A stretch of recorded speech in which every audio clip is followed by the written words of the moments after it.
So Jason is gone. He lost the blockbuster, the house sent him out, and he walked out the door a legend in my eyes. Top 3 in America's vote every single week he was there. That's what I'm talking about, bruh. And in the same 48 hours, I think the real world served the person who tormented him a reckoning that has nothing to do with the game and everything to do with who he actually is. So hey, guess what? This episode is gonna be a little different. I've been holding back my opinions for a few weeks because I like to watch these people before I publicly at least judge them. Because, child, I've been judging since day A, since the moment them feeds turned on. But I don't like to say it publicly, which is why I don't talk about Big Brother, at least this point in my life, in a commentary type of way. I like to do it with astrology mixed in to kind of, like, be sneaky with it, if that makes any sense. Because it gives me something to talk about without having to come here and only talk about the people themselves, if that makes any sense. But anyway, I've watched enough, and it's time I told you where I actually stand, who I can and cannot stand, and why the sky this week is doing exactly what I'd expect it to do. Let's get into it. Okay, real talk, because I think you've earned it, and I think so have I, okay? I've been reading this house through the charts, right? And keeping my personal feelings mostly out of it. And again, like I said, that's on purpose. I like to observe these people for a few weeks before I let my own biases in. But we're deep enough now, so here's the truth. I don't like any of these house guests yet. To be honest with you, not really. And I want to be clear that it's not a problem for me because Big Brother works no matter who you like, in my opinion.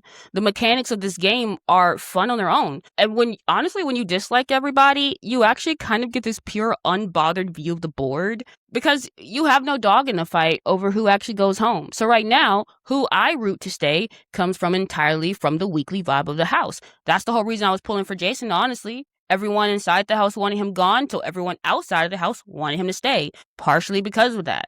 Big Brother's known as to be the underdog show, and it does work, even on me. The house makes the villain, and the audience, us, we adopt the underdog. That's kind of the rhythm. Now, my Survivor heart, it has a soft spot. I do have to admit it. I have watched Dee and Devins on their original seasons, and of course, they're obvious standouts, the way Tony and Sarah kind of were, or are.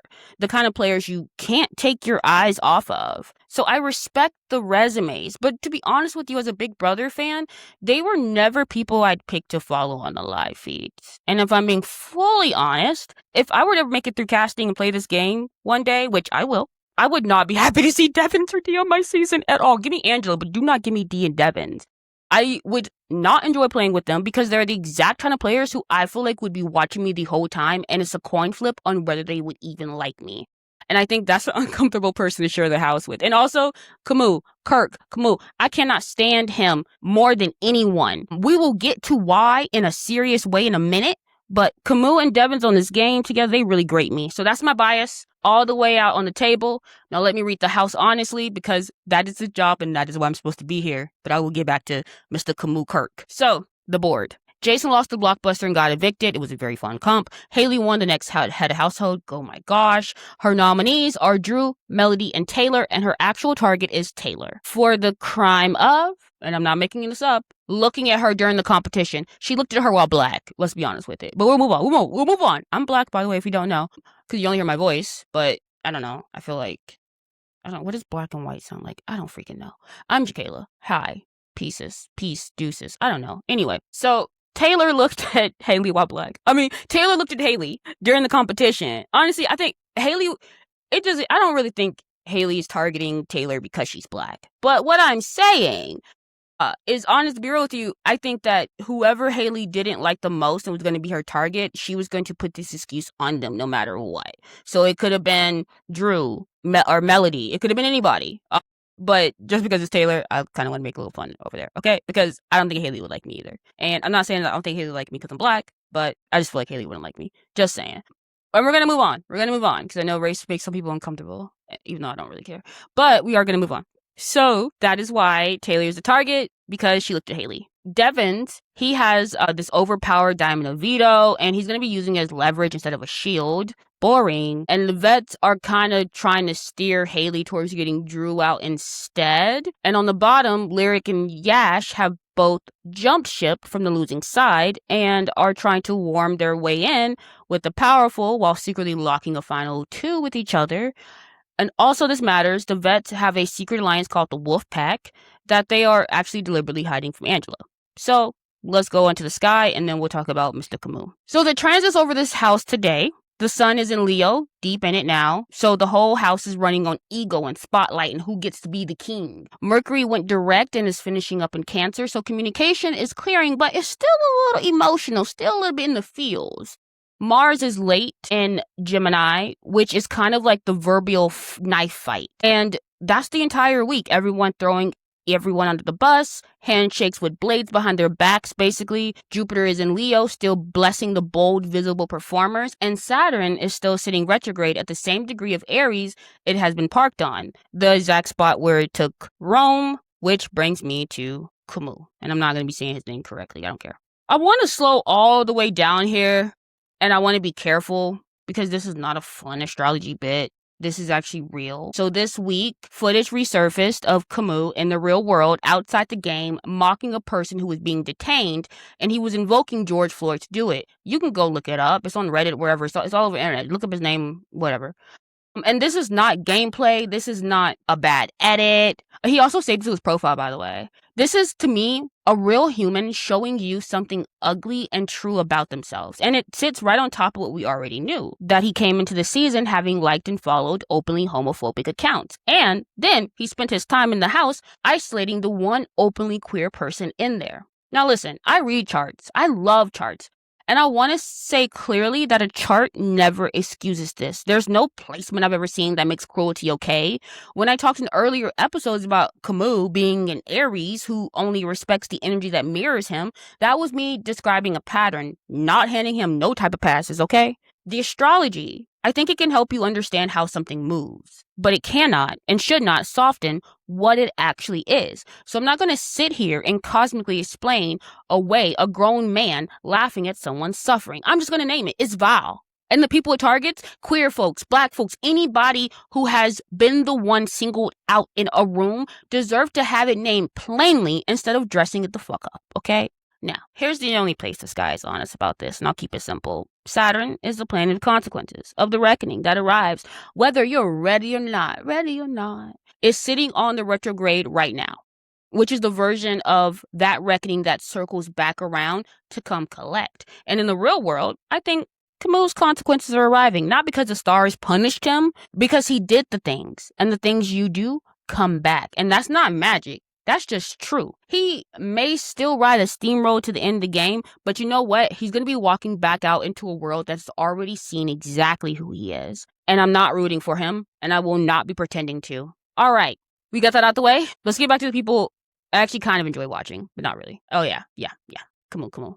So I know he's gone, but we're going to talk about him real quick because the beautiful counterweight to all of that is Jason. He walked into the house and he walked out of the house and he walked straight into a world that adores him. And I told you weeks ago that Jupiter in Leo blesses the bold, visible, sympathetic underdog, and that the sky had picked Jason's side even while the house buried him. And on his way out, he found out that he finished top 3 in America's vote every single week he was in the game. If we didn't have the icons, as they like to call them, he would have won one of them and probably would have saved himself. But he outranked one of the vets, actually, in the very first fan vote, too. And, you know, the house, they tried to make him a pariah, and the entire country made him the main character. And that is Jupiter in Leo doing exactly what I said it does. And also, the way he left is also pure chart. Jason's a triple Libra with a Gemini moon and Gemini Mars. He's a performer who plays the whole thing as art and fights with style instead of muscle. And Lil Kamu, he built a whole tea party to have his big TV moment, and Jason walked out banging the teapot himself. And it was so funny that they also saw Julie doing it too. And he basically reclaimed the entire bit on his way out the door. So he took the thing that was used against him and he branded it as his. See, that is a Libra showman, refusing to leave on anyone's terms but his own. He lost the game, but he won the summer, and he'll be back. And for that, I love him, genuinely. Haley, the pawn who thinks she's the king. I don't like Haley, if you can't tell. So Haley, maybe I'll like her later. So Haley won HOH, right? And this is kind of the funniest, most telling power win of the season, because Haley is exactly the HOH the vets wanted since week 1. Not because she's good, but because she's so disliked that whatever she does just draws the heat onto her and off of them. She's literally the puppet king. She's the puppet king, puppet king. So Haley's a double Virgo, sun and moon with Venus and Mars and Leo, and that combination is actually the whole story for a week. So the double Virgo is very critical, nitpicky, always wants to make sure that they have the correct read, and the Leo Venus and Mars desperately wants to be the star of the moment. So again, what does she do with her power? She decides Taylor's her target because Taylor was looking at her Taylor was looking at her during the competition. Sorry, where did that come from? And that's honestly Virgo paranoia plus Leo main character syndrome. Is almost like I am the protagonist. Everyone is watching me, fused into like one nomination basically. And the thing that makes me laugh out loud is that Haley keeps fantasizing about these huge confrontations. She keeps rehearsing in her head how she's going to tell someone off, and then when the moment comes, she whimpers. And then later, she's like, yeah, I said that shit. I said it. Yeah. Well, she didn't. So, was it Terrence? Puya on one of the updates or whatever, he was like saying that it's like a director's cut in her head, which I love that comparison because that really is like a double Virgo living in the perfected version of every conversation and a Leo needing to have starred in it, and neither one matching what actually happened. She's literally playing the vets game for them and calling herself the underdog hero while she does it. Oh my gosh, bless Haley's heart.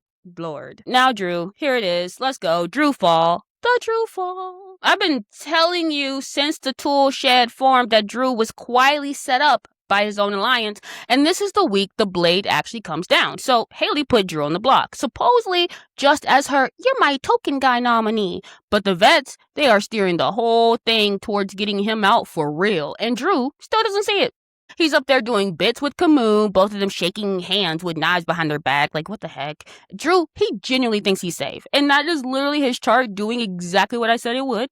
Drew's an Aquarius with a Cancer moon and a Mars in Taurus. See, that Taurus Mars is the most loyal, most immovable. Once I commit, I do not budge placement there is. So he's locked into his alliance and he will not let himself believe they turn on him. And the Cancer moon, it makes him bond for real. So he trusts the people literally building his eviction. Like, his loyalty is going to be the exact weapon being used to kill his own game. And if he stays on the block through Thursday, he almost certainly goes. Drew's a tasty target. How do you not take Drew out? Like, we take Drew out. Drew goes every day of the week, buddy. Thank you for the gift. Put him on the block, baby. Put him on the block. I vote to evict Drew. Bye. So the only hope is that getting nominated finally probably maybe wakes up the Aquarius enough to blow something up, but he's not. Because the Taurus Mars usually just plants his feet and waits, and that's what he's going to do. Bye, Drew. So, Lyric and Yash. This is a duo I'd actually kind of ride for, okay? Now, here's the storyline that's kind of pulling me in. And now, remember guys, I told you I root by vibe, okay? And the vibe right now is shifting to Lyric and Yash. Now, both of them just kind of cut their losses on the sinking side, and they're both kind of warming their way into being with the powerful while secretly locking in a final two with each other, and I love it. And their charts are perfect for it. Lyric's a Taurus with a Venus in Aries and a Leo moon. So she's being read by the whole house as like this wounded... Sorry, I got distracted. But she is being read by the house as like this wounded, harmless one, and she's playing that misread almost like a fiddle. And I'm a Venus in Aries. Venus in Aries will go exactly after what they want, and they'll say the bold thing, so she'll throw anyone under the bus to stay afloat, and then the Leo moon will make her performance of it very convincing. You see, people keep underestimating her as weak when she is quietly one of the most effective talkers in the house. That she has that Taurus underneath means that once she picks her lane, she kind of commits to it. And then Yash, we have Yash. He's a little quiet Aquarius with his Capricorn moon. He has a Mars in Aries. He's finally, I think, starting to find his footing. He's very clutch in the comps. He apparently came very close with the HOH, and he doesn't panic. He's an Aquarius outsider and a Taurus fixed Aries Venus operator, both underestimated, and I think both are actually more dangerous than the Drew and Barrett the vets are keeping around, quietly linking up. This, I think, is a duo the Sky could probably get behind, and honestly, so could I. If I'm rooting by weekly vibe, this week, the vibe is Lyric and Yash figuring out how to survive the machine. And you know what? I'm in. Now, two quick ones to close the board, okay?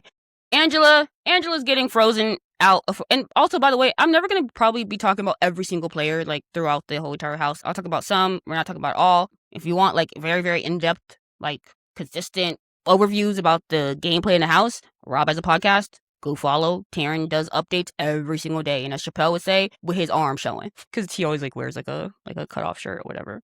Because boy be working out. Anyway, Angela is getting froze out of her own alliance, and it's exactly the mass slip I called. It's because the vets, they built a secret Wolfpack alliance or whatever, and they're deliberately keeping her out of it. So Devins is sharing power information with Dee and hiding it from Angela. And Angela, meanwhile, is running around trying to expose the crossovers and wearing an evil eye necklace to ward off Drew. Good gosh, this is a Leo who needs to be very central because she doesn't want to lose her spot. And then you got this Taurus Mars that will not drop the Drew grudge, and a reactive Aries edge moon that makes her louder and more paranoid as she gets pushed out. She's literally becoming the outsider inside of her own crew, which I think is a very lonely place in the game.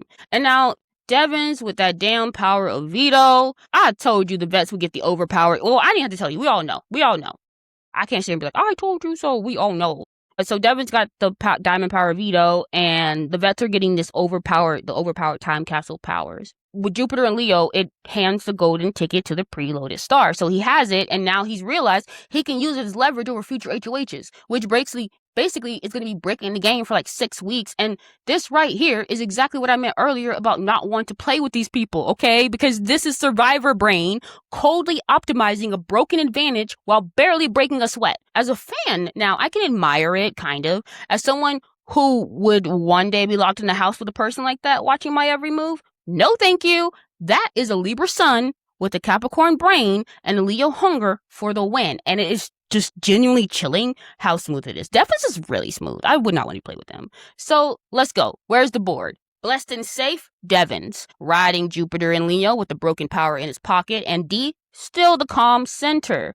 Rising off the vibe, Lyric and Yash, the underdog duo I'm personally pulling for this week, quietly cooked Drew, whose Taurus Mars loyalty walked him onto the block. Taylor, targeted for the sin of eye contact and looking while black. Eye contact. We got our puppet in the middle, Haley, playing king for people, using her as a shield. And we have Frozen out. We have Miss Angela. Her mask is slipping. The crew is closing that door. And Kamu, who may only survive the game, but has already lost the only thing that matters out here, at least. So who am I rooting for? By vibe, I told y'all this week, Lyric and Yash, not because I love them. I told you I really don't love anybody yet. But because the house is trying to grind them out, and I always ride with whoever the machine is trying to crush, okay? That's kind of my philosophy. So anyway, that's episode 5. Oh, by the way, I now have a cheat sheet if anybody wants. Let me see if I can pull it up really quick. Let me show you if I can pull it up really quick. Pull it up. Where did I save it? I have so many files, like, it is ridiculous. Okay, here it is. So I did also make a cheat sheet. Can I flip you? Flip, rotate some more. There we go. So I did also make a Big Brother 28 cheat sheet for you guys. If anybody wants to download this, that way you can always be able to refer. Let me rotate this page too. Rotate. So that way you can always refer to the house guest placements if you would like to. In order to get this nifty, handy dandy notebook of thoughts, you would need to go to my free resources page, subscribe, and then it will take you. I think I can show you the page. Yeah. When you sign up for my email list, you'll get a password. It's password protected. And then you will be able to download the Big Brother cheat sheet right there. And you can just save it. And then you can send it to your phone, all that jazz. You should be tech savvy enough to do that if you're watching me, I feel like. So, anyway, that's episode 5. Jason left a legend. This guy crowned him on the way out, and the person who tormented him is finding out in real time that the world was watching too. Haley's playing king for people who see her as a tool. Drew's loyalty is walking him to the blade exactly like I called. And 2 underdogs just quietly decided to fight the machine together, which right now is the only storyline I'm rooting for. So tell me in the comments who you ride for when you don't love anybody, because I have a feeling a lot of you play it by vibe like I do. And drop your Venus and your Mars, because this whole week was people fighting with words and going after exactly what they want. And that's those 2 placements all the way down. So I'm back. I'm locked in for the rest of the season. I said see you after the veto. We don't know. I'll see you though eventually to catch up. Any other thoughts I have? I can't think right now. Chikayla, do you have any other thoughts? No. All right. Bye. Yeah, also, if you guys want to subscribe, please subscribe to the channel. It's a YouTube channel. It's under my name, Jakayla Snipes, I think. I don't know what name it's under. Just look up Jakayla. I think there's other Jakaylas though. Jakayla. But I would really appreciate subscribe because I never say it. I always like, comment, and subscribe. I'm like not that girl, but I need to be that girl because I want the channel to grow. I want people to watch. I want people to listen if I'm gonna talk, So anyway, bye. This is official. Now it's bye. Bye.